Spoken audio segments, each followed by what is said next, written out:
우리 다 함께 자리에서 일어나셔서 사도신경으로 신앙 고백함으로 하나님 앞에 주일 예배를 드리겠습니다.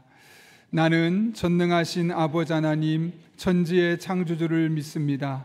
나는 그의 유일하신 아들 우리 주 예수 그리스도를 믿습니다. 그는 성령으로 잉태되어 동정녀 마리아에게서 나시고 본디오 빌라도에게 고난을 받아 십자가에 못 박혀 죽으시고 장사된 지 사흘 만에 죽은 자 가운데서 다시 살아나셨으며 하늘에 오르시어 전능하신 아버지 하나님 우편에 앉아 계시다가 거기로부터 살아있는 자와 죽은 자를 심판하러 오십니다. 나는 성령을 믿으며 거룩한 공교회와 성도의 교제와 죄를 용서받는 것과 몸의 부활과 영생을 믿습니다. 아멘.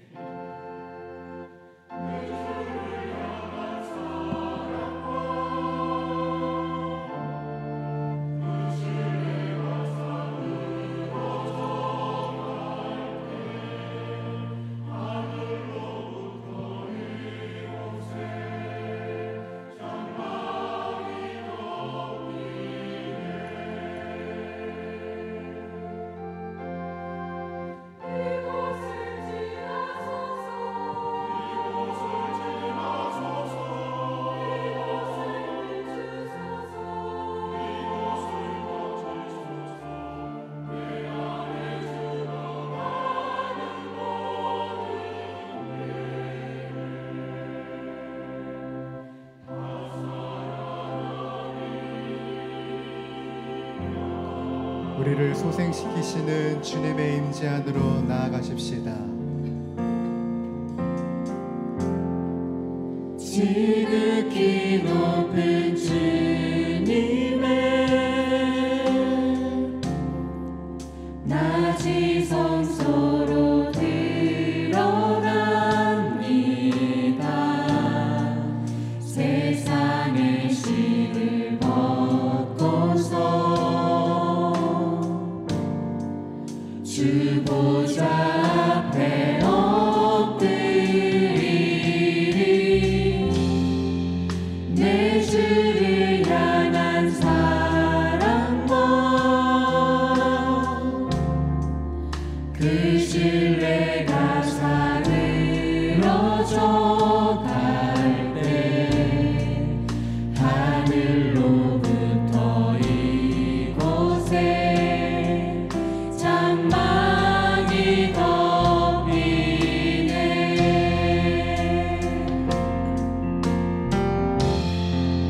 이곳을 덮으소서.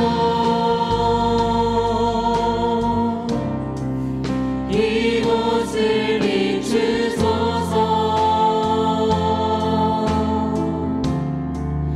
내 안에 무너졌던 모든 소망 다 회복하리니.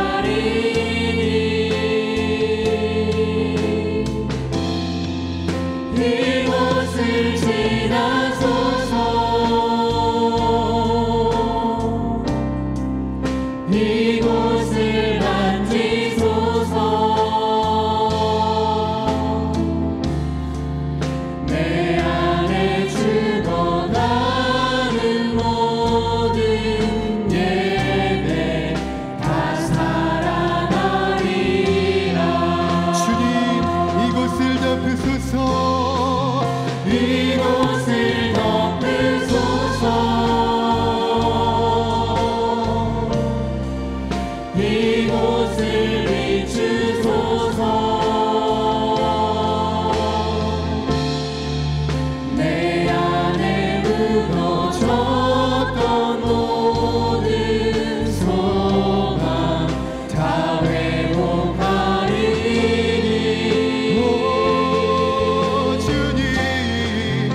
주 하나님께 영광의 박수 올려드립시다. 아멘. 우리 계속해서 앉아서 찬양하실 때 주님의 보좌 앞으로 나아가도록 하십시다.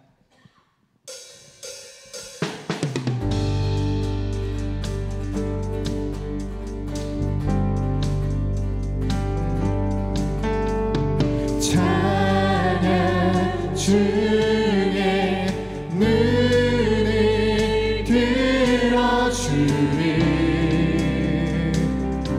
주를 보내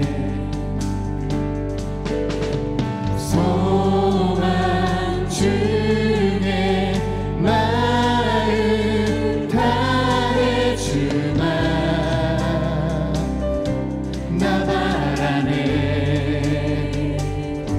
주님을 볼 때 나에게 힘주시네 주님 안에 모든 두려움 사라져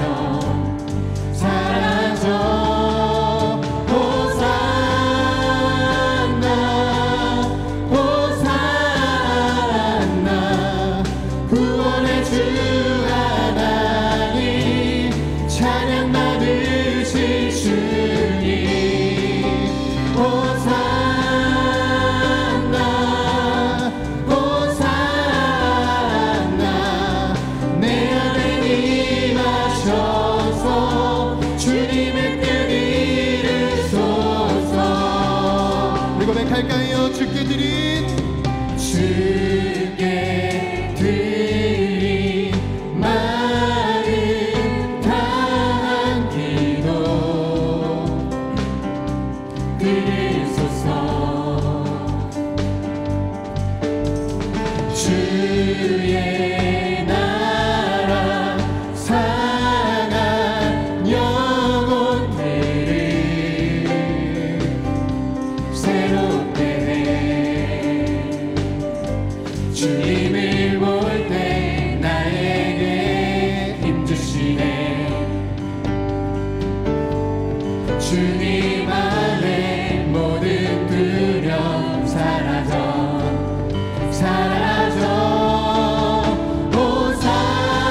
호산나 호산나 구원의 주 하나님 찬양 받으실 주님 호산나 호산나 내 안에 임하셔서 주님의 뜻 이루소서. 우리 주님을 볼 때 주님을 볼 때 나에게 힘주시네 주님 안에 모든 두려움 사라져. 우리 한 번 더 고백하십시다. 우리 주님을 볼 때 주님을 볼 때 나에게 힘주시네 주님 안에 모든 두려움 사라져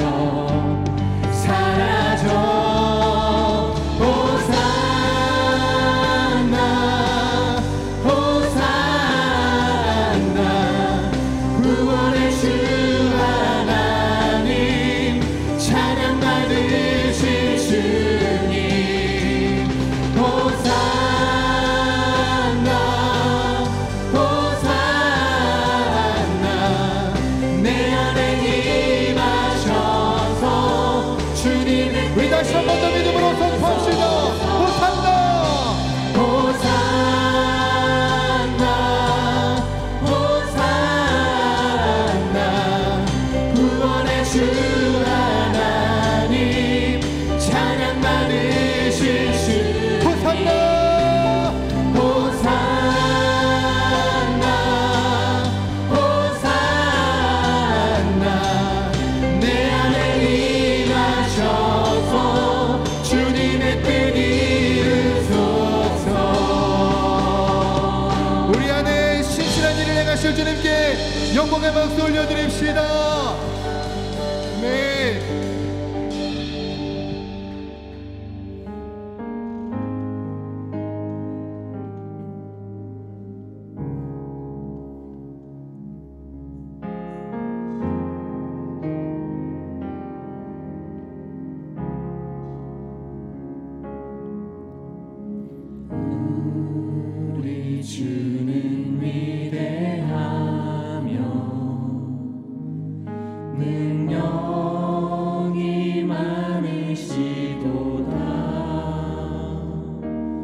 그의 지혜 무궁하며 인자는 영원하도다. 상한 자를 고치시며 상처를 싸매시도다. 별들의 수를 세시며 이름을 붙이셨도다. 그가 구름으로 하늘을 덮으시며 땅을 위하여 비 준비하시니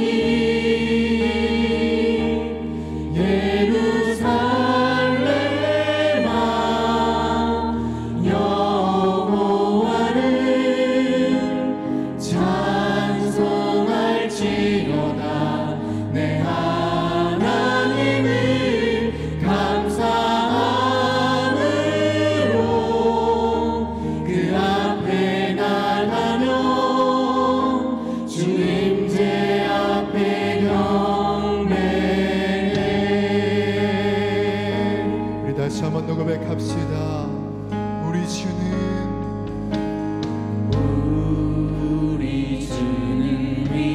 위대하며 능력이 많으시도다. 그의 지혜 무궁하며 인자는 영원하도다. 상한 자를 고치시며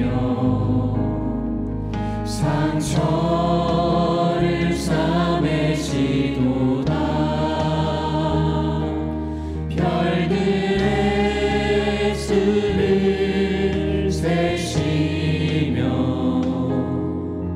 이름을 붙이셨도다.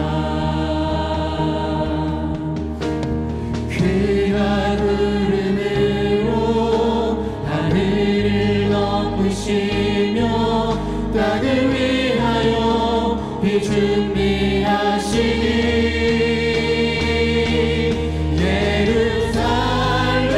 예루살렘아 여호와를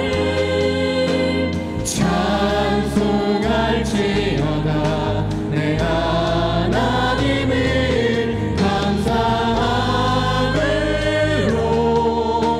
그 앞에 나가며 주 임재 앞에 경배해. 우리 고백합시다. 그가 구름으로 하늘을 덮으시며 땅을 위하여 비 준비하시니 그가 구름으로 하늘을 덮으시며 땅을 위하여 비 준비하시니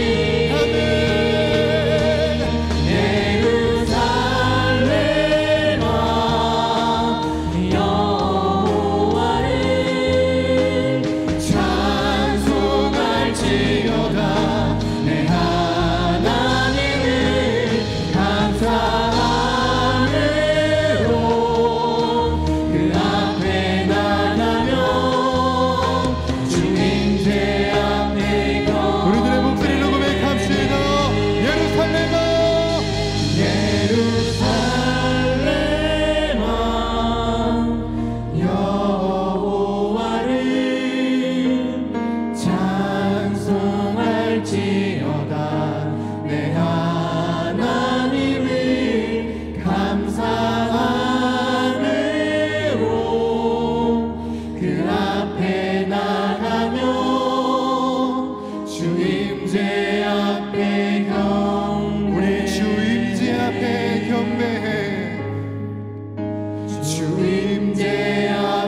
살아계신 아버지 하나님, 한 주간도 저희들을 품 안에서 지켜주시고 돌보아 주셨다가 거룩한 주일에 주님 전에 나와 예배 드리게 하시니 감사드립니다. 지난 한 주간을 돌아볼 때 주님의 뜻을 구하지 못하고 내 뜻으로 산 것을 회개합니다. 저희 어리석음을 긍휼히 여기시고 용서하여 주옵소서.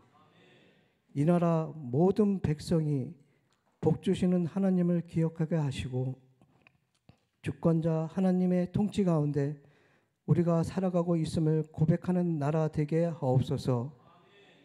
이번 총선을 통해서 선출된 국회의원들이 나라와 국민을 위해 지혜롭고 공정하게 리더십을 발휘할 수 있도록 인도해 주옵소서.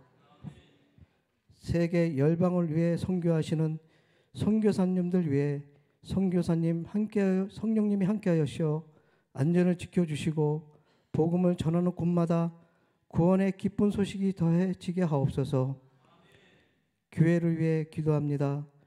용인 영락교회가 진리의 말씀으로 거룩하게 되어 세상의 빛과 소금의 역할을 감당하는 능력 있는 교회가 되게 하시고 하늘의 복을 받아 세상의 복이 되어라 올해의 표어를 기억하며 성도들이 예배의 성공자가 되어 하나님을 찬미하게 하옵소서.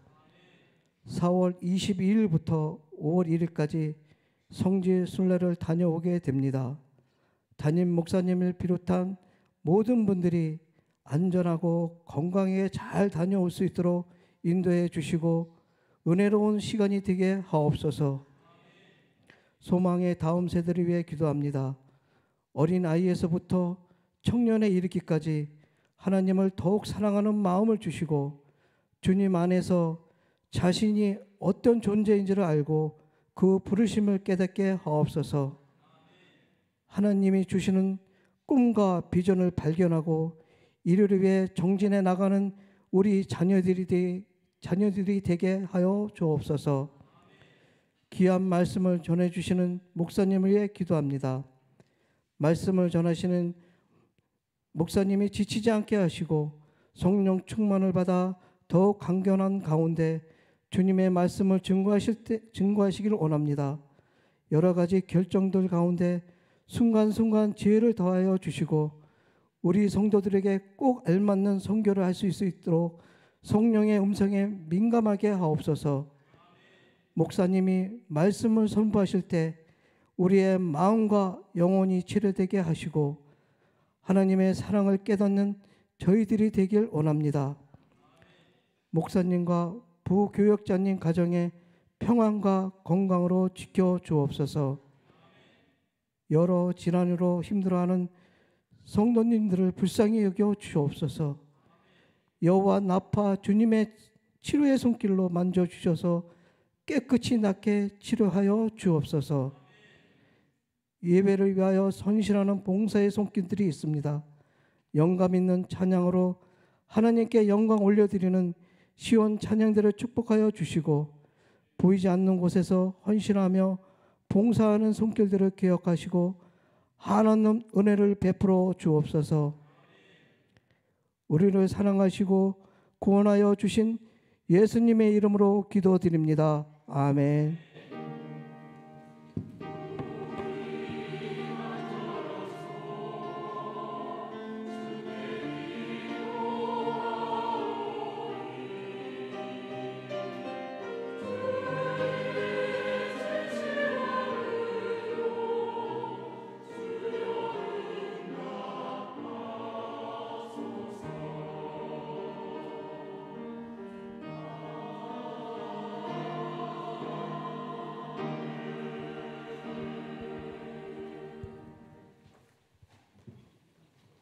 오늘 우리에게 주시는 하나님의 말씀은 창세기 22장 1절에서 2절, 11절에서 14절 말씀입니다.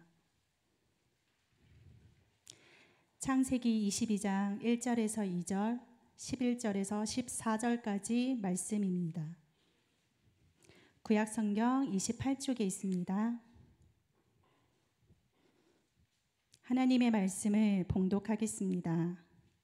그 일 후에 하나님이 아브라함을 시험하시려고 그를 부르시되 아브라함아 하시니 그가 이르되 내가 여기 있나이다. 여호와께서 이르시되 내 아들 내 사랑하는 독자 이삭을 데리고 모리아 땅으로 가서 내가 내게 일러준 한 산 거기서 그를 번제로 드리라.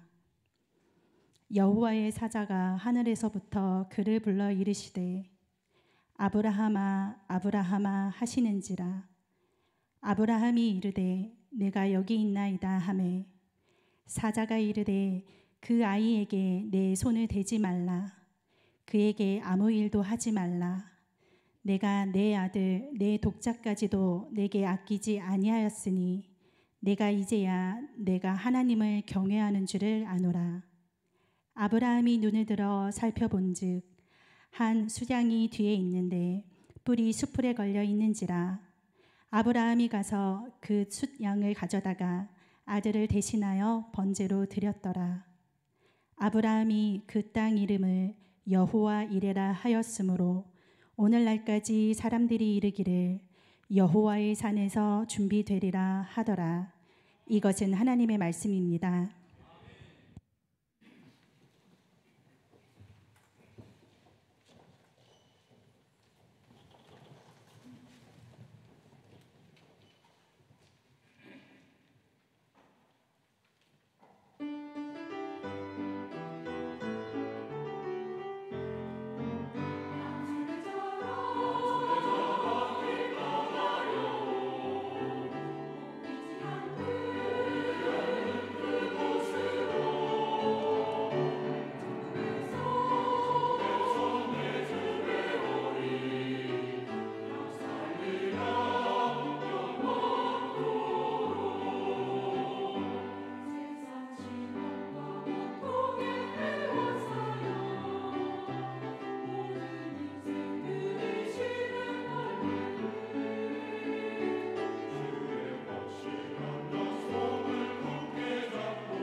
아멘. 네, 귀한 찬양 감사합니다.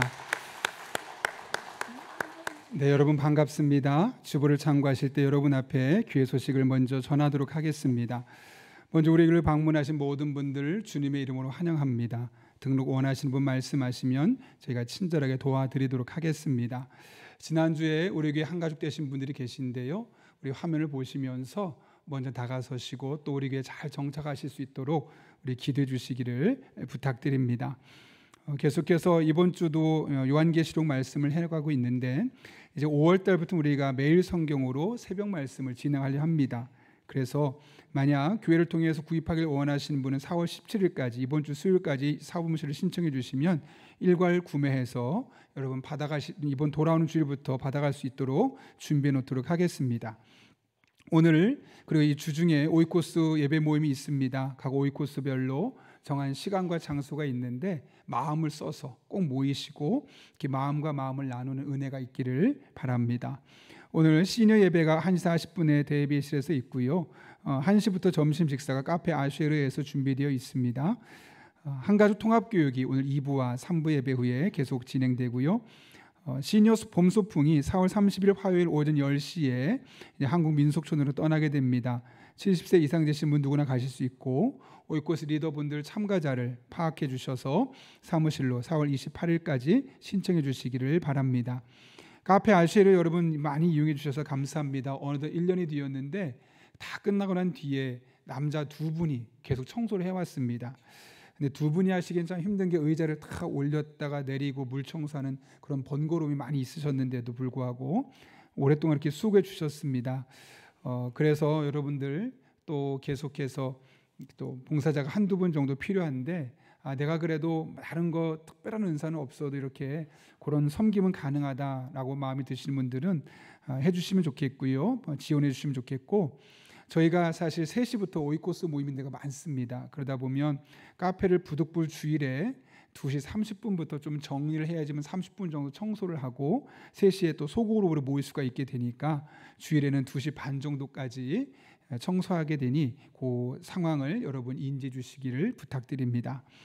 아울러 티르키의 그리스 성지순례팀 모임이 오늘은 오후 3시에 1층 햇사롤에서 있습니다. 사랑의 성미드린 손길들이 있습니다. 추정식 김순자 집사님 가정에서 자녀 결혼 감사로, 변학범 집사님 가정에서 아들 전역 감사로 사랑의 성미 드렸습니다. 어려운 이웃들 돕는 데 사용하도록 하겠습니다. 2가지만 함께 안내하려고 합니다. 우리가 월세금으로 매월 첫째 주 토요일 날 한 끼 금식하고 헌금한 거 지역교회와 나누기로 우리가 작정을 했고 그렇게 써가고 있는데요.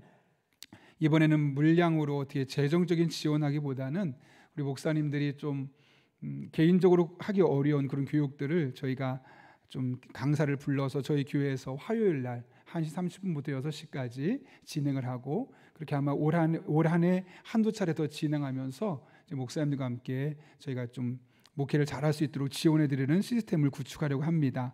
여러분들께서도 위에서 많이 기대해 주시고 또 여러분이 그렇게 월세금으로 금식한 헌금은 그런 방향으로 쓰이고 있다는 사실을 다시 한번 안내드립니다. 일주 차장 오시면서 좀 편하셨죠, 그렇죠? 그 동안에는 폐인들이 있었고 물 있으면 주차하기 힘드셨는데 한 집사님이 보시고 우리 성도님들 주차하기 너무 힘들어 보이셔서 본인이 그거를 직접 트럭으로 2트럭 큰 트럭으로 해서 파쇄석을 이렇게 교회에 통해서 기증하게 되었습니다. 그래서 여러분들 이렇게 편안하게 주차할 수 있도록 공간을 지금 만들어 놓고 있는데요. 그런 귀한 분, 본인의 이름은 굳이 얘기하지 말라서 얘기하지는 않습니다. 그러나 또 이렇게 성도들을 다른 사람을 생각하는 마음이 너무나 귀해서 그런 차원에서 설명드린 것이니 특별한 오해가 없었으면 합니다. 더 자세한 광고는 주보를 참고해 주시고 우리 함께 기도하고 하나님 말씀 나누겠습니다. 거룩하신 아버지 하나님, 오늘도 우리를 주님 전에 불러주시고 말씀 앞에 대면하며 하나님의 음성을 들을 수 있는 귀한 시간 주신 것 진심으로 감사를 드립니다. 하나님 말씀을 대언할 때 이 자리에 친히 함께 해주시고 이 말씀이 선포되는 말씀이 내게 주시는 말씀으로 들려지게 하시고 그 하나님 붙들고 우리들의 삶에서 믿음으로 승리하고 하나님을 간증하며 살아갈 수 있는 복된 성도님들 되게 하여 주옵소서. 예수님의 이름으로 기도하옵나이다. 아멘. 우리 한번 앞뒤 좌우 있는 분에게 보시면서 이렇게 인사합니다. 하나님이 다 준비하고 계십니다. 이렇게 인사하겠습니다.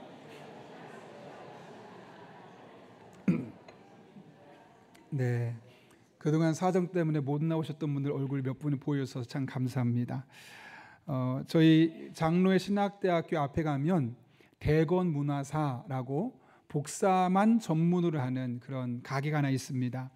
제가 신학대학원 다닐 때 아주 자주 애용하던 곳인데 그곳에 가면 한국에서 구할 수 없는 아주 오래된 그런 원서들을 구할 수 있어서 종종 가서 그 책을 갖고 구입해서 읽었던 적도 있고, 그거 외에도 다른 곳에서 찾을 수 없는 그런 좋은 자료집들을 카피해 놔서 목회적으로 많은 도움을 받았던 기억이 있습니다. 그 당시 제가 신학대학원 2학년 때를 기억하는데, 그곳에서 많은 자료 중에 하나가 이제 분당에 있는 지구촌교회에서 셀 컨퍼런스를 진행하는데 그 기획 자료집인데 약 1cm가 넘는 아주 도톰한, 사실 4박 5일 정도의 프로그램이고, 그렇게 그 당시엔 큰 규모가 아니었음에도 불구하고 아주 꼼꼼하게 자세하고 세밀하게 세미나를 기획하고 있는 그걸 보고 깜짝 놀랐고, 순간적으로 한 가지 생각을 했던 기억이 있습니다. 한낱 교회에서 일주일도 안 되는 행사를 준비하면서 그렇게 많은 자료를 꼼꼼하게 준비하는 것을 보면서, 만약 하나님께서 우리들의 인생을 이끌어 가시는데, 우리 이 땅에 태어나게 하시고 우리들의 인생을 이끌어 가시면서 하나님이 우리를 위한 계획은 얼마나 많이 방대하고 얼마나 많이 꼼꼼하게 준비가 되어 있을까라는 생각을 하니까 큰 기대감이 있었던 적이 있습니다. 우린 건물을 짓기 전에 먼저 설계를 합니다. 어떤 일을 시작하기 전에 충분히 고민하고 여러 가지 일들을 준비해 놓습니다. 우리 교회만 해도 정책 당회를 준비할 때 약 30페이지 정도 되는데요, 이것을 준비하려고 두세 달 전부터 회의하고 자료 만들고 복잡한 시간을 계속 보내죠. 그 짧은 한 번의 정책 당회를 위해서 그렇게 하는데, 우리 인간의 인생을 최소한 70에서 100년이라고 생각한다면 그 70년에서 100년의 인생을 하나님께서 이끄시기 위해서 얼마나 많은, 얼마나 방대한, 얼마나 세밀하게 계획을 세우고 우리 인생을 이끌어 가시겠습니까?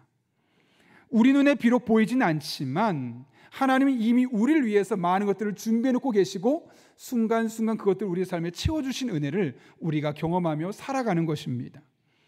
사도 바울이 고린도전서 2장 9절에서 말했던 것처럼 하나님이 자기를 사랑하는 자들을 위하여 예비하신 모든 것들은 이라고 말합니다. 하나님이 자기를 사랑하는 자들을 위해서 예비한 모든 것들이 있다는 거예요. 그러니까 우리 한 사람 한 사람이 이 땅에 이미 태어나고 이 땅을 살아가는 과정 중에 우리들을 위한 하나님의 계획이 방대하게 준비되어 있다는 겁니다. 문제는 그 모든 것은 눈으로 보지 못하고 귀로 듣지 못하고 사람의 마음으로 생각하지 못한다는 거죠.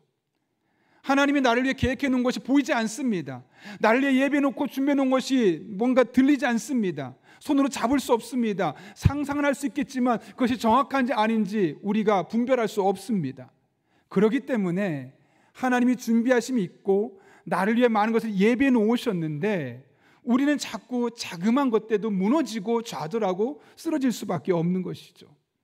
그럴 때 우리가 한 가지 기억할 것은 하나님 이미 우리를 위해서 많은 것들을 준비해 놓고 계시다는 것을 끝까지 믿을 수 있기를 바랍니다.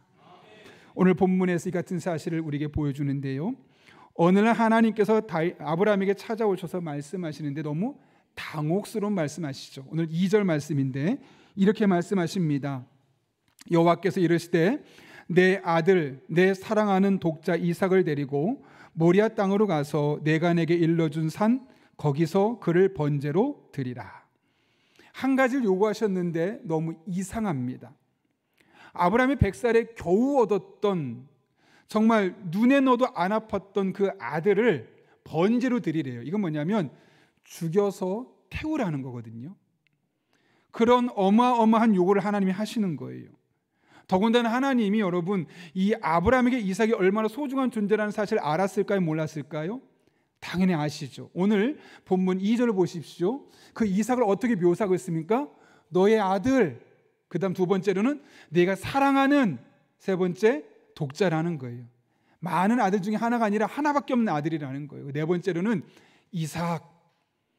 여러분 아이를 다 키워봤지만 요즘도 아들 이름, 딸 이름 딱 부르면 그 어릴 때부터 쭉 주마등처럼 그 추억이 떠오르지 않습니까?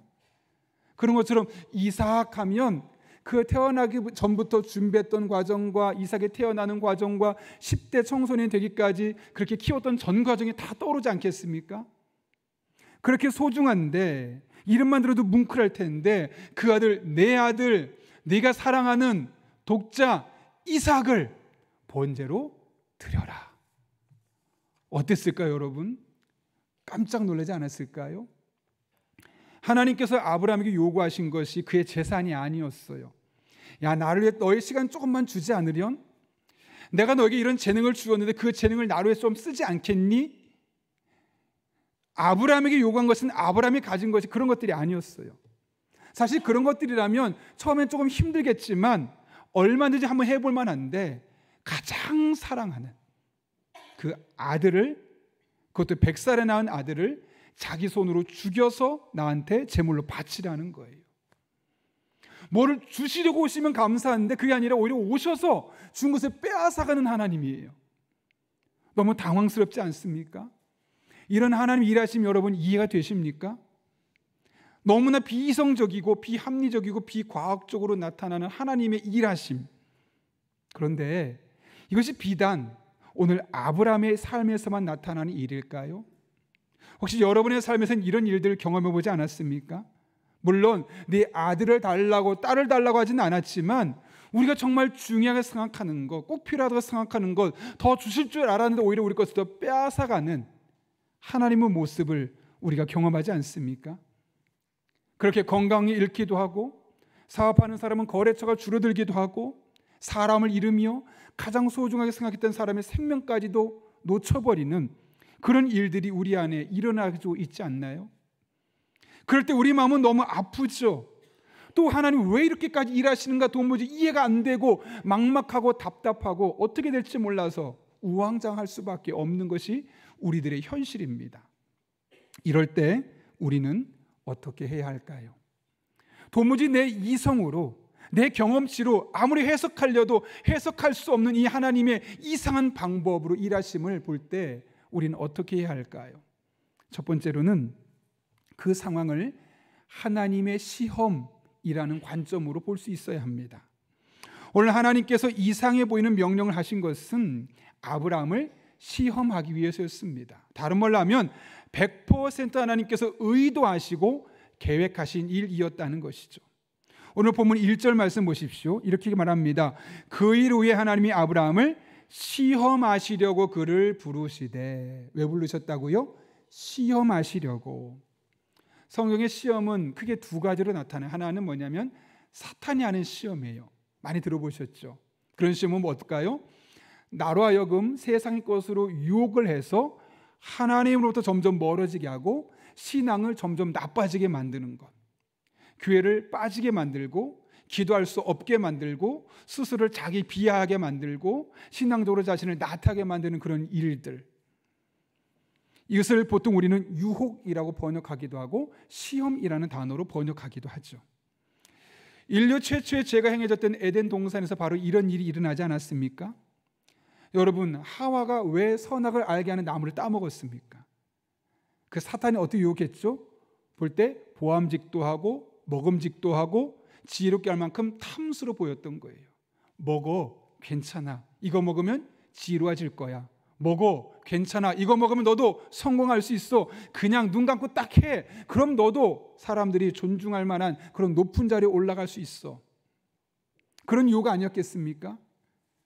세상이 원하는 방법이기 때문에 우리가 너무 익숙해요. 자연스럽게 빠져들 수밖에 없어요. 그래서 이 사단의 유혹이 우리를 많이 넘어지게 만들죠. 중요한 것은 이 사단의 유혹의 핵심은 뭐냐면 하나님으로부터는 점점 멀어지게 하는 거예요. 돈은 많아질 수 있어요. 더 높은 직급을 가질 수 있고 흔히 말하는 성공을 거머쥘 수는 있겠지만 그 사단이 하는 유혹에 빠지게 되면 하나님으로부터는 멀어지고 신앙생활은 점점 영적으로 침체되게 되어 있죠. 반면에 하나님께서 우리에게 주시는 시험은 달라요. 야고보서 1장 3절에 보게 되면 하나님이 주신 시험을 일컬어 믿음의 시련이라고 해요. 이 말은 뭐냐면 그 과정을 거치고 나면 믿음이 한 단계 더 성장한다는 거죠. 성숙해진다는 거죠. 업그레이드 된다는 거죠. 그래서 하나님의 시험은 우리를 더 성숙하게 만듭니다. 근데 오늘 본문에서 쓰인 단어는 하나님이 아브라함을 시험했다고 그래요. 사단의 시험이 아니라 하나님이 시험한 겁니다. 여러분, 시험에는 출제자가 있고 문제를 낼 땐 의도가 있어요. 그렇죠? 그리고 시험이 끝나는 시점이 있고 시험이 끝나면 평가를 하게 되고 평가를 하고 나서는 합격하게 되면 지금보다 더 상위에 더 좋은 것을 주는 그런 것이 이 시험에 있는 하나의 메커니즘입니다. 그런 의미에서 우리가 하나님의 시험 안에 들어있다는 얘기는 다른 말로 하면 지금 당장은 힘들 수 있고 지금 당장은 이해할 수 없어도 결국 이것은 우리를 한 단계 더 성숙시키기 위한 축복의 통로라는 사실을 우리는 알 수 있는 것이죠. 물론 당시에는 그것이 축복으로 보이지 않는다는 것이 문제죠. 아브라함도 그 당시엔 이것이 시험인지 아닌지 모르고 따라갔던 겁니다. 그러나 결과적으로 보면 하나님을 더 깊이 경험할 수 있는, 과거에는 경험할 수 없었던 놀라운 하나님의 또 다른 면모를 발견할 수 있는 그런 영적인 학습 기회가 되지 않았습니까? 이 시험을 통과하고 날 때 어떤 일이 생깁니까? 12절 이렇게 하나님이 평가하시죠. 같이 한번 읽겠습니다. 시작. 사자가 이르시되 그 아이에게 내 손을 대지 말라.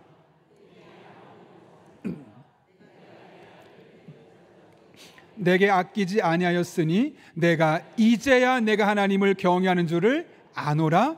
아멘. 하나님이 그 시험을 평가하세요. 끝날 때가 있는 거예요. 그리고 나서 합격한 거예요. 그랬더니 무사히 통과했더니 어떤 일이 나타나느냐, 16절부터 18절까지 나타나셔서 이렇게 축복의 메시지를 전하십니다. 여러분에게 주신 말씀으로 생각하고 한번 읽겠습니다. 이르시되 여호와께서 이르시기를 내가 나를 가리켜 맹세하노니 내가 이같이 행하여 내 아들 내 독자도 아끼지 아니하였은즉 내가 내게 큰 복을 주고 내 씨가 크게 번성하여 하늘의 별과 같고 바닷가의 모래와 같게 하리니 내 씨가 그 대적의 성문을 차지하리라. 또 내 씨로 말미암아 천하 만민이 복을 받으리니 이는 내가 나의 말을 준행하였음이니라 하니라. 아멘. 시험에 통과하니까 아브라함아 내가 너를 축복할게 뿐만 아니라 너의 씨, 너의 자녀들과 자손까지도 내가 복을 줄게 라고 말씀하시면서 통과가 난 이후에 오히려 하나님의 또 다른 은혜와 축복을 경험하고 있는 모습을 우리에게 보여주고 있는 것이죠. 그래서 시험은 당시에는 괴롭지만 지나고 보면 우리를 한 단계 더 업그레이드 시키는 축복의 통로입니다. 최근에 제가 야구 선수 강정호 씨의 간증을 들었어요. 혹시 아시나요? 별로 모르시는군요. 제가 서울의 고척동에서 사역을 할 때 주변에 이제 바로 옆에 목동 야구장이 있어서 넥센 히어로즈를 좀 제 팬이었기 때문에 자주 갔었고 그중에 가장 좋아했던 선수가 강정호 그리고 박병호 선수였어요. 그래서 종종 아이들도 데리고 가서 야구도 보고 그랬었던 기억이 있는데 이 강정호 선수는 초등학교 2학년 때부터 야구의 선수의 꿈을 꿨고 나 메이저리거가 되겠다 그런 비전이 있었어요. 근데 문제는 실력이 그만큼 뒷받침되지 못해서 2군에서부터 시작하는 거죠. 정말 이를 악물고 열심히 했더니 1군으로 올라가게 되고 한국에서 대표적인 선수가 되면서 여러분이 잘 아시는 것처럼 미국의 메이저리그까지 진출하게 됐습니다. 그런데 한국에서야 1등, 2등이지 메이저리그는 세계 1, 2등이잖아요. 모인 사람들이. 그러니까 사람들이 그 감독이 평가를 제대로 안 하는 거예요. 너 유격수인데 너보다 훨씬 잘하는 애들 많아. 너 포지션 바꾸면 좋겠다. 너 세계적인 강타자들이 많은 이 메이저리그에서 너같이 체격이 작은 사람이 홈런을 과연 얼마나 때리겠느냐. 계속 무시하는 발언들만 하는 겁니다. 그런 상황 속에서 치열한 경쟁을 매일매일 해야 되는 거예요. 매일 세계 1등들만 모인 곳에서 치르는 그 경쟁이 얼마나 힘들었겠습니까? 주변에 도와주는 사람도 없고 아는 사람도 없고 외롭게 고독한 싸움을 매일매일 하는 겁니다. 그러다 그의 인생에 가장 큰 악재가 있었던 2015년이 되었습니다. 성공적인 시즌을 마친 후에 무릎 수술을 하고 나서 한국에 들어올 수 있는 기회를 놓쳤죠. 그래서 미국에서 재활훈련을 하게 되는데 이게 2년 동안 한국을 못 들어오는 겁니다. 그러다 보니까 외롭죠. 향수병이 생긴 겁니다. 그래서 술을 마시게 되고 음주운전을 하게 되고 하지 말아야 될 선택을 하게 되면서 팬들에게 큰 실망감을 안기고 그 팀에서 방출되는 수모도 겪게 되고 흔히 말하는 절망의 나락으로 떨어진 겁니다. 야구 선수에서 겪을 수 있는 최악의 상황을 그가 겪을 수밖에 없게 되었던 것이죠. 다시 야구를 할 수 있을까? 나를 받아줄 팀이 있을까? 다 불안합니다. 안 될 거야, 안 될 거야, 안 될 거야. 사람들은 손가락질합니다. 그러다 보니 점점 거리를 두게 되고 우울증이 그에게 찾아오게 되었습니다. 그러던 중 우연한 기회에 도미니카 공화국에 가서 야구를 할 기회가, 훈련할 기회가 있었는데 마침 통역하던 분이 이분을 데리고 나랑 한번 교회 가자. 교회를 가게 됐던 겁니다. 그래서 선교사님을 만났는데 신앙 따위가 뭐가 필요해. 왜냐하면 한 번도 자기가 하나님 의지한 적 없고 자기 실력으로 초등학교 2학년부터 메이저리그까지 온 사람 아니겠습니까? 그만큼 자신의 능력을 확신하고 있는데 하나님이 뭐가 필요해. 신앙생활? 에이, 그냥 통역이 가자니까 가주지 뭐 하면서 한 번, 두 번 따라하다 보니까 그 선교사님들의 진지함과 그분이 만난 하나님과 성경 속에서 말씀하신 하나님을 알게 되면서 나도 하나님을 믿어야겠다 라는 마음이 생기게 되었던 거죠. 특별히 퇴출되고 아무도 그의 손을 잡아주지 않을 때 유일하게 손을 잡아주었던 그 선교사님 부부의 마음에 감동이 되어서 신앙생활이 시작되었던 겁니다. 여러분, 이렇게 신앙생활이 시작되면 어떤 변화가 일어날까요? 갑작스럽게 프로팀에서 오라고 하는 일이 생기면 좋겠지만 별 일이 일어나지 않는 거예요. 하나님 그래도 의지하자고, 하나님 붙들자고 말은 하지만 삶의 변화는 일어나지 않고 어떻게 하면 하나님을 의지해야 될지 몰랐던 그가 하나님만 붙들고 하나님만 의지하기로 큰 결단을 내립니다. 그리고 이제는 집사가 되어서 그때 그 시절에 만났던 하나님을 간증하고 있는 것이죠. 지금에서의 이야기지만 그 시기를 회상하며 강정호 선수가 이런 이야기를 합니다. 내가 하나님을 조금만 더 일찍 만났더라면 그런 실수, 그런 잘못이 없었을 텐데, 아니 누군가 나를 조금만 더 교회를 일찍 인도해 주었다면 내 인생 이렇게까지 망가지진 않았을 텐데 라는 이야기를 하더라고요. 그런데 돌아보면 다른 사람들이 보기엔 그것이 실패처럼 보일 수 있고 아픈 시간처럼 보일 수 있지만 그 시간이 있었기 때문에 오늘날 하나님을 선포하고 자신이 만난 하나님을 고백하는 그 집사 강정호가 생길 수 있었던 것 아니겠습니까? 그런 맥락에서 강정호 씨에게 고난의 시간은 시험의 시간이었지만 이를 통해 또 다른 하나님을 만날 수 있는, 그전에는 전혀 상상할 수 없던 하나님을 경험할 수 있는 축복의 통로가 될 수 있었던 것이죠. 최근에 한 분과 식사를 하면서 깊은 대화를 나누었어요.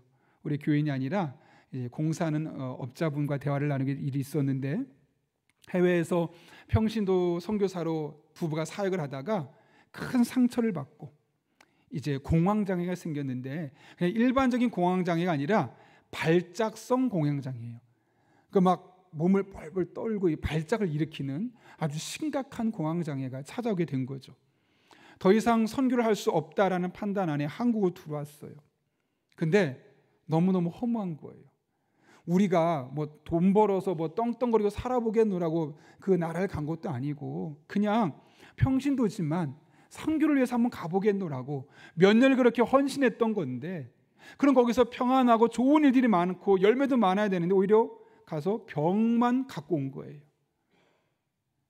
그런데 돌아보니까 그 시간들을 돌아보고 어저께 토요일에 만나서 대화를 나눴는데 그 얘기를 하는 거예요. 과거를 돌아보니까 내가 선교는 열심히 했지만 아내에 대해서 하나도 신경 쓰지 않았구나. 둘 다 열심히 선교는 했지만 그 사람이 무엇 때문에 힘든지, 어떤 아픔이 있고 어떤 외로움이 있는지를 전혀 고려하지 않고 그냥 앞만 보고 선교만 했던 거예요. 그런데 아내가 아프면서 뒤로 돌아보니까 아내가 정말 힘들었었구나. 내가 실수했구나. 잘못했구나.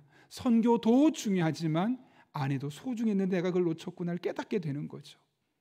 그리고 이제 한국에 돌아와서는 그때 그것을 반면교사 삼아서 일주일에 적어도 한 번쯤은 꼭 식사하고 데이트하고 그러면서 약 1년의 기간 동안 아내와 많은 시간을 보내면서 하나님 안에서 조금씩 회복되면서 지금은 거의 다 회복되었노라고 이야기를 하는 거죠. 물론 아직 약을 먹고는 있지만 돌아보면 오히려 이런 과정을 통해서 사람을 이해하는 폭이 훨씬 더 넓어졌고, 만약 자신들이 그런 공황장애를 겪지 않았다면 누군가에게 그런 조언을 할 수 없는 그런 경험치가 작은 사람으로 평생을 살지 않았을까라고 생각하게 됐다는 거죠. 그러면서 오히려 그 시간이 자신들을 더 성장시키는, 오히려 그 시간이 자신들에게 축복의 통로가 되었음을 고백하는 거죠. 그러면서 최근에는 페이스북을 통해서 이렇게 적었습니다. 공황장애, 우울증, 불면증, 거식증 등등 완전히 나을 수 있습니다. 희망을 가지세요. 제가 산 증인입니다. 어떻게 이런 말을 할 수 있었겠습니까, 여러분?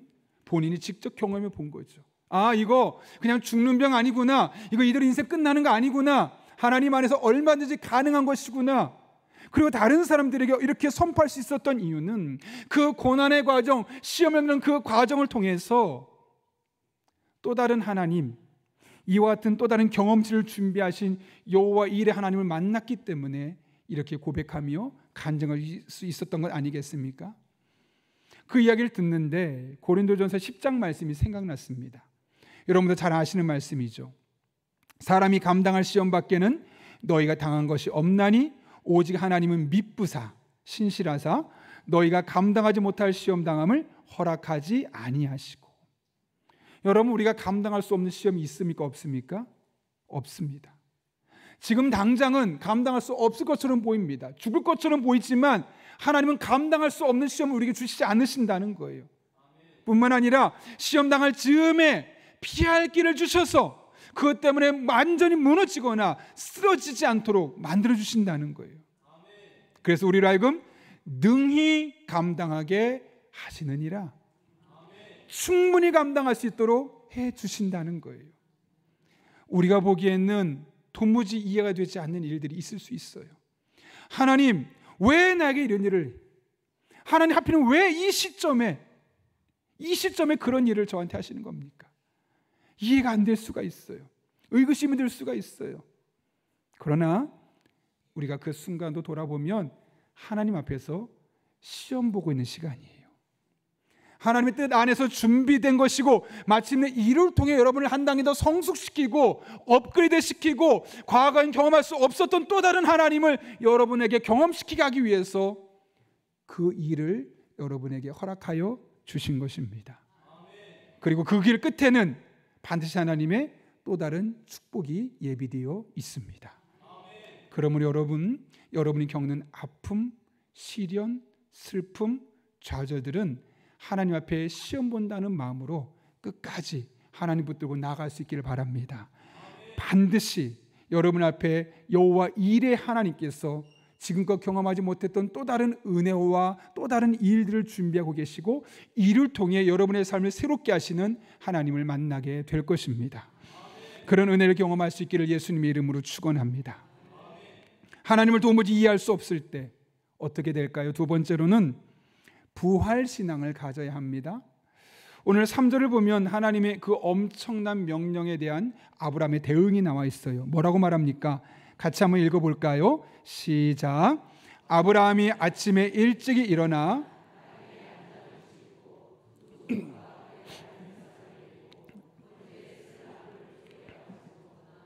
하나님이 자기에게 일러주신 곳으로 가더니. 아멘.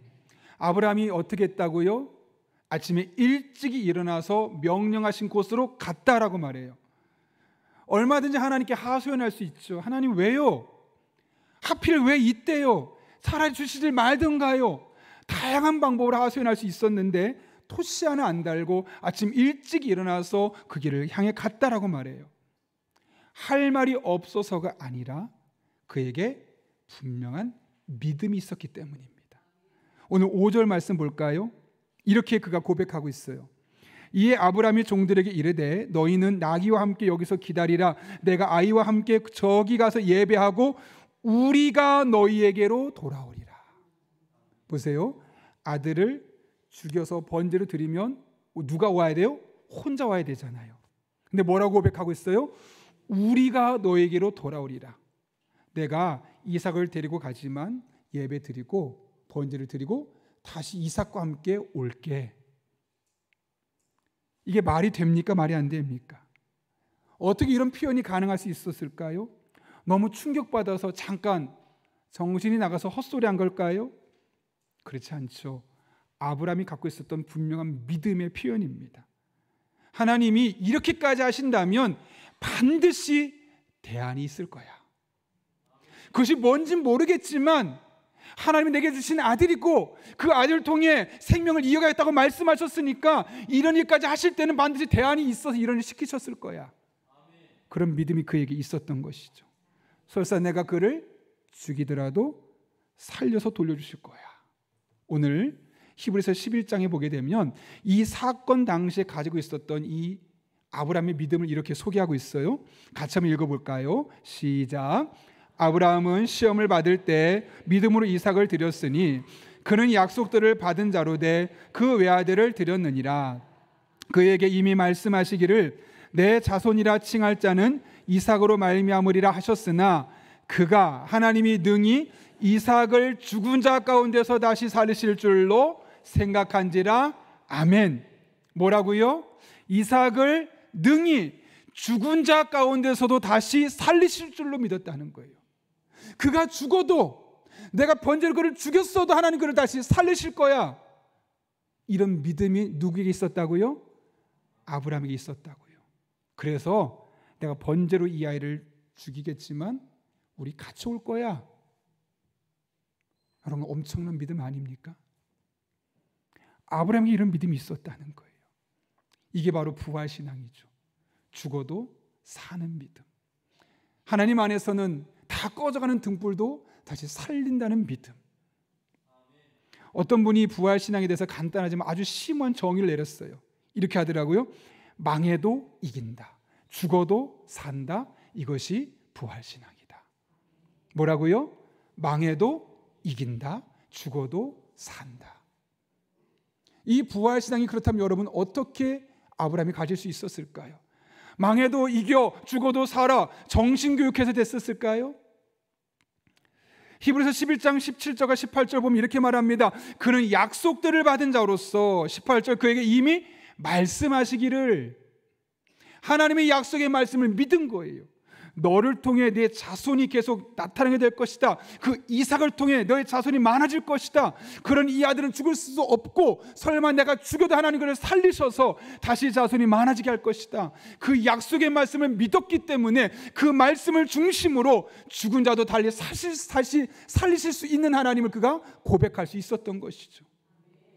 여러분, 부활신앙은 내가 의지력을 갖는다고 해서 세뇌한다고 해서 생기는 것이 아닙니다. 하나님 말씀을 붙들고 그 말씀을 믿고 그 말씀을 따라서 뜨겁게 하나님께 기도하며 나아갈 때 그 말씀이 부활의 신앙을 주는 겁니다. 그래, 망해도 이길 수 있어. 죽어도 살아날 수 있어. 끝이 아니야. 회복될 수 있어. 얼마든지 우리는 괜찮아질 수 있어. 이것은 하나님의 말씀을 붙들 때 경험할 수 있는 은혜죠. 아멘 다음이 중요하다는 책이 있어요. 그 책에 보게 되면 그리스도인 작가이면서 목회자인 브라이언 잔드라는 목사님 이야기가 나오거든요. 그분은 18살 때 의사로부터 6개월밖에 못 삽니다 라는 선언을 받았어요. 몇 살 때요? 18살 때요. 너무너무 당황스럽죠. 충격을 받을 수밖에 없죠. 18살의 청소년이 듣기에는 너무너무 무서운 거죠. 근데 그가 이해할 수 없었던 것은 2년 전에 16살 때 예수님을 처음으로 영접했어요. 그리고 나서 나는 하나님의 자녀니까 이제부터 하나님을 위해서 헌신하리라. 매일매일 성경 읽고요. 매일매일 기도하던 청소년이에요. 열정이 믿음이 뜨거웠던 청소년이. 더군다나 그 마음에 주신 확신이 너는 내가 곧 얼마 좀 자라면 목회자로 쓸게. 그럼 목회자에 대한 비전까지 주셨단 말이에요. 근데 의사가 뭐라고요? 6개월 뒤면 죽습니다. 당황스러울 수밖에 없는 거예요. 뭐지? 아니 내가 교회도 잘 안 나오고 말 그대로 썬데이 크리스천 주일에 가끔 나와서 예배만 하는 사람이었다면 뭐 그럴 수 있다라고 내가 자위하겠지만 내가 매일 주일 나오고 평상시에도 매일매일 기도하고 매일매일 성경 읽는데 아니 나보고 목회자 될 거라고 말씀해 주셨는데 그런 마음 주셨는데 6개월 뒤에 죽는다니까 이게 말이 안 되는 거예요. 이해할 수가 없는 거예요. 도대체 어떻게 한다는 거지? 혼란스러웠습니다. 흔히 말하는 멘붕 상태, 멘탈이 무너져 버린 거예요. 그럼에도 불구하고 그가 2년 동안 세웠던 습관이 있죠. 말씀 붙들고 기도하고 말씀 붙들고 기도하고. 그러니까 다시 그게 습관이 되니까 자연스럽게 다시 그를 돌아가는 거예요. 그래서 말씀을 계속 읽어나가는데 시편 118편 17절 말씀이 그분 말 그대로 쓰면 마음에 불같이 꽂혔대요. 이 말은 뭐냐면 평상시 들었던 말씀이고 알았던 말씀, 그래 이런 말씀이 있지 그냥 지나쳤던 말씀인데 확 다가오는 거예요. 뜨거워지는 거예요. 이런 말씀이 있었어? 하나님 나 들으라고 하시는 말씀이네. 내가 죽지 않고 살아서 여호와께서 하신 일을 선포하리로다. 이 시편 118편 17절 말씀이 하나님 마치 들어라, 너한테 하는 말씀이야, 마음에 불같이 꽂힌 거예요. 내가 죽지 않고 살아서 여호와께서 하신 일을 선포하리로다. 믿어지는 거죠. 그래, 하나님 나를 살려주실겠구나. 그런 마음에 강렬한 확신이 왔어요. 그리고 6개월을 살겠노라 했던 그가 32년이 지난 지금도 여전히 살아서 하나님 주신 그 약속의 말씀대로 죽지 않고 살아서 세인트 조셉의 영향력 있는 교회 담임 목사가 되었고, 그를 통해서, 설교를 통해서 복음을 전한 일을 지금도 여전히 성실하게 감당하고 있습니다. 부활 신앙, 망해도 이기고 죽어도 다시 사는 이 부활 신앙은 저절로 생기는 것이 아닙니다. 의식화시킨다고 생긴 것이 아닙니다. 하나님의 약속을, 말씀을 붙들고 그 말씀을 의지할 때 하나님께서 어느 순간 내 마음에 불같이 꽂히게 할 때 그 말씀이 아멘으로 믿어지고, 그 말씀이 내게 주신 말씀으로 들려질 때, 그 말씀에 내가 반응할 때 그 말씀이 나를 살리는, 그래 나는 비록 망했지만 다시 일어설 수 있어, 나는 죽을 수 있지만 다시 살아날 수 있어, 이 누가 다 절망이라고 말했지만 아직 여전히 소망이 있어 라고 말하는 이 부활신앙으로 우리에게 다가올 수 있다는 것이죠. 그리고 여러분, 이 부활신앙은 우리 힘으로 감당할 수 없는 시험당하고 있는 우리들에게 새 길을 열어주는 또 다른 축복의 통로가 되는 것 아니겠습니까? 여러분, 하나님께 이런 능력이 있다고 믿으십니까? 망해도 이기게 하시고 죽어도 다시 살게 하시고 안 된 것도 되게 하시는 분이 여러분이 믿는 하나님이심을 믿으십니까? 그렇습니다. 아브라함이 경험했던 그 하나님은 오늘 저와 여러분이 여전히 믿고 있는 바로 그 하나님입니다. 도무지 이해할 수 없는 시험이 여러분을 휩쓸고 지나갈 때 여러분 무너지지 마십시오. 하나님의 말씀을 붙들고 부활신앙으로 다시 일어서십시오. 그 길 끝에 여호와 일의 하나님께서 여러분을 위해서 좋은 것들을 준비해 놓고 계실 것입니다. 그런 은혜를 경험하는 저 여러분 될 수 있기를 예수님의 이름으로 축원합니다. 이 시간 함께 기도하길 원합니다. 한 1분 정도로 오늘 말씀을 기억하며 하나님께 기도하면, 하나님, 제 인생에 도무지 이해되지 않는, 도무지 납득할 수 없는 그런 일들이 일어나고 있습니다. 이러한 때 그 상황을 하나님의 시험이란 눈으로 볼 수 있는 믿음의 눈이 열려지게 하여 주옵소서. 그리고 여호와 일의 하나님께서 나를 위해서 더 좋은 것을 이미 준비하고 계셨음을 믿음의 눈으로 볼 수 있게 하여 주옵소서. 뿐만 아니라 그런 절망적인 시험 상황 속에서 망해도 이기고 죽어도 다시 사는 이 부활 신앙을 하나님의 말씀을 통해 소유할 수 있게 도와주시고, 그렇게 또 이겨내고 또 하나님의 은혜를 간증하며 살아갈 수 있는 복된 성도 되게 하여 주옵소서. 우리 이런 기도 제목까지 한 1분 정도입니다. 사모하는 마음으로 함께 기도하겠습니다. 거룩하신 아버지 하나님, 도무지 이해할 수 없는 하나님의 일들이 있습니다. 왜 그렇게 하시는지, 왜 이 시점에 하시는지, 어째서 그런지 하나님 앞에 도무지 이해가 되지 않을 때 오늘 말씀을 기억하길 원합니다. 그 상황을 하나님의 시험이고 그 시험 끝에는 여호와 일의 하나님께서 우리에게 더 좋은 것을 준비하고 놓고 계심을 우리가 믿음의 눈으로 바라보게 하시고, 결코 미리 넘어지고 결코 미리 좌절해서 쓰러지는 자들 되지 않게 하시고 끝까지 믿음으로 이겨내고 승리하는 하나님의 사람들 되게 하여 주옵소서. 하나님 아버지, 다 망했다고, 다 끝났다고 포기하라고 말하는 그 시대에 하나님의 말씀을 통해서 부활신앙이 회복되게 도와주시고 다시 일어서게 하시고 다시 승리하게 하시고 다시 하나님의 이 축복을 경험할 수 있는 믿음의 사람들 되게 하여 주옵소서. 그렇게 여호와 일의 하나님으로 말미암아 우리의 삶이 새로워지게 하시고 하나님 앞에 영광 올려드릴 수 있도록 주님께서 친히 함께하여 주옵소서. 이 주일에 우리들을 붙잡아 주시고 인도하여 주옵소서.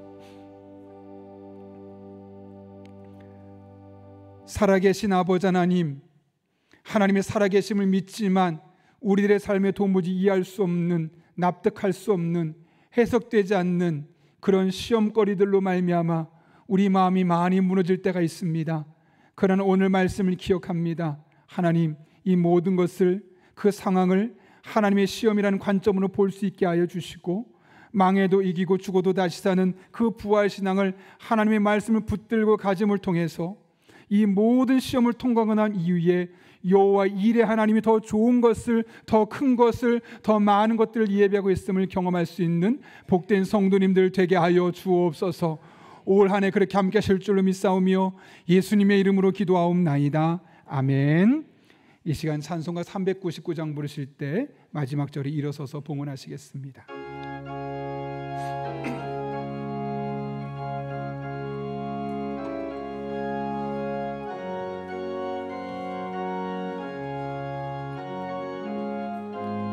하나님께서 말씀하십니다. 어린 양들아 두려워 말아라. 주님 우리와 함께 하신다. 하늘과 땅의 모든 권세로 그 양떼들을 항상 지키신다. 오직 믿음으로 두려움 없으리. 오직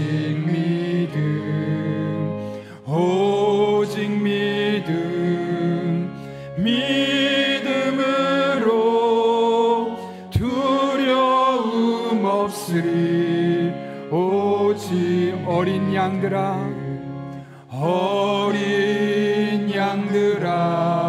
두려워 말아라. 주가 내 갈 길 인도하신다. 마라의 쓴물 달게 하신 주, 그 동산에서 피땀 흘리. 아멘. 오직 믿음으로 두려움 없으리. 오직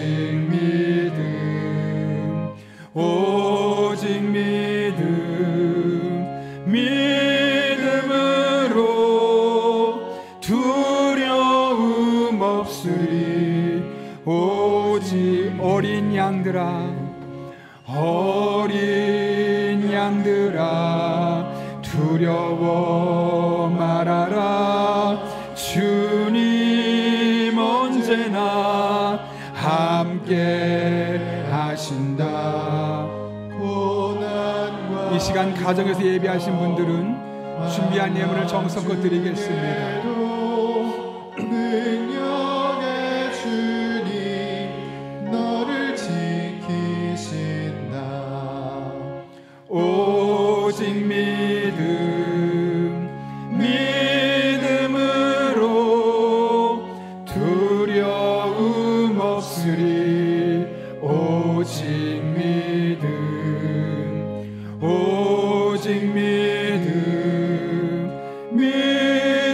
믿음으로 두려움 없으리. 오직 고난과 역경과 환난으로 우리의 믿음을 무너지게 만드는 험한 세상 속에서 어린 양들아 두려워 말아라 말씀하시며 우리와 함께 하시고 우리의 길을 인도하시는 살아계신 아버지 하나님, 지난 한 주간도 우리의 삶 가운데 그렇게 동행하여 주셔서 한 주간을 잘 버티고 이겨낼 수 있었고, 오늘 이렇게 주님 앞에 나와 예배드릴 수 있게 하신 은혜 진심으로 감사를 드립니다. 이 모든 것이 내 실력도 아니요 하나님의 은혜로 우리에게 주어진 것임을 알기에 오늘 우리가 빈손으로 나오지 아니하고 우리의 믿음의 고백과 하나님을 사랑하는 헌신의 마음을 담아 다양한 제목들로 예물들을 드리오니 이 모든 예물 기쁘게 받아 주시옵고 우리 성도 한 분 한 분의 삶 가운데 함께 하시고 인도하신 놀란 하나님이 다시 한번 경험되는 복된 한 주간 되게 하여 주옵소서. 우리 성도들의 피와 땀과 눈물이 담겨있는 예물들입니다. 단 한 푼 덧으로 쓰여지지 아니하도록 영적인 분별력과 지혜를 주시고 늘 깨어 기도하여 하나님 아버지의 마음을 시원케 하는 곳에만 사용하게 하여 주옵소서. 험한 세상을 살아가는 성도님들입니다. 때를 따라 돕는 은혜로 힘과 능력과 지혜와 만남의 복을 충만하게 채워주시고 성령 충만한 가운데 기도하게 도와주셔서 모든 것을 합력해 선을 이루신 하나님의 은혜가 응답으로 경험되게 하여 주옵소서.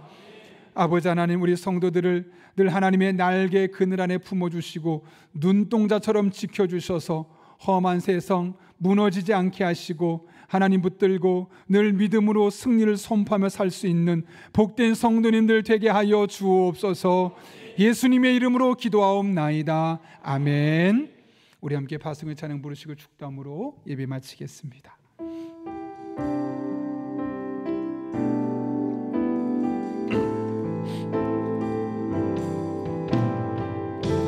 우리 함께 믿음으로 고백하며 하나님 앞에 함께 찬양합니다. 우리의 피난처이십니다. 나의 피난처 예수 의지해요. 주님만이 우리의 피난처이십니다. 나의 피난처 예수 의지해요. 아멘. 나의 가는 길에 거센 바람 몰아쳐와도 나의 피난처 예수 의지해요. 영원히 주님만 사랑합니다.